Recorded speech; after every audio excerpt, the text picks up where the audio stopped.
मित्रांनो नमस्कार. कायदेशीर माहिती देणाऱ्या माझ्या YouTube चॅनलमध्ये तुमचं स्वागत आहे. आजचा विषय थोडा आपण म्हणतो ना कंपॅरिझन्स आहे.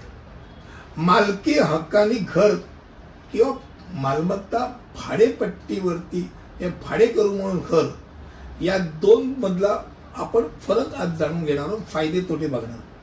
पहिली गोष्ट, मालमत्तेची जो घर आहे, मालमत्तेचं घर आणि भाड्यावरती राहायला जाणारं जो वाटते तो भाडे करू असलेला घर, यातील निर्णय वैयक्तिक असतो.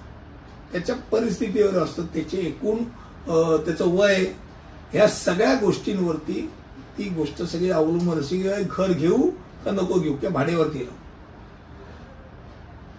या दोघांमध्ये फायदे तोटे. आणि आज फक्त फायदे तोटे सांगणार, कुठचं बरोबर आहे आणि कुठचं वाईट आहे म्हणण्यापेक्षा फायदे तोट्यांवरती एवढंच एक शॉर्ट मध्ये नक्की सांगू शकतो की ज्या घराची किंमत वाढतच जाते अशा ठिकाणी घर घेणं नेहमी फायदेशीर, आणि ज्या ठिकाणी घराची किंमत वाढतच नाही, ती स्टॅग्नंट झालेली आहे, त्या ठिकाणी घर घेणं हा बिलकुल फायदेशीर नाही.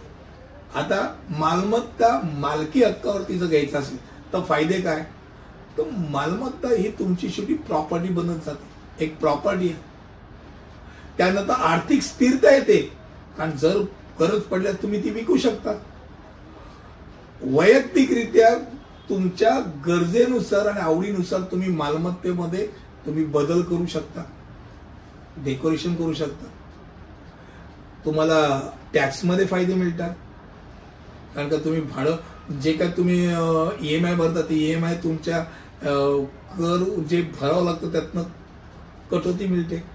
आणि गरज पडल्यास तुम्ही ते घर भाड्याने पण देऊ शकता, त्यामुळे भाडेपट्टा उत्पन्नाचा फायदा मिळू शकतो. तर तोटा काय?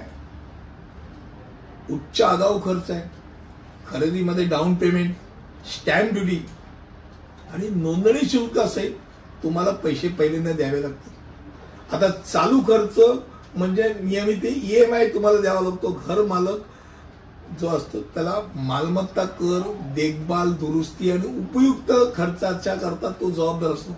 मेंटेनन्स त्याला भरावा लागतो. मग तो ते धरतच नाही, मेंटेनन्स आपल्याला पडणार आहे, मग ते गडबड आहे. दीर्घकालीन कर्ज असतं, मी EMI दीर्घकालीन 20 वर्ष तुम्हाला फेडायचं असतं तर 20 वर्ष तुमचं EMI चालू राहतो.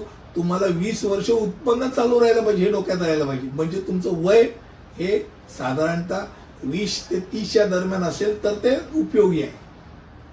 बाजारातील अस्थिरता मालमत्तेच्या मूल्यांमध्ये वरखाली करते आणि त्यामुळे तुमच्या गुंतवणुकीवर परिणाम होतो. आता आपण हे बाजूला घेऊ, आपण भाड्याचं घर, भाड्याने घर राहायचं असेल तर मला ती भाड्याने राहतो. फायदा काय? लवचिकता.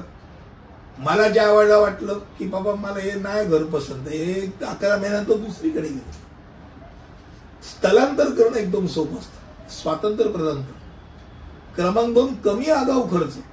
भाड्याने जागा घ्यायची असेल तर तुम्हाला फक्त डिपॉझिट भरावं लागणार.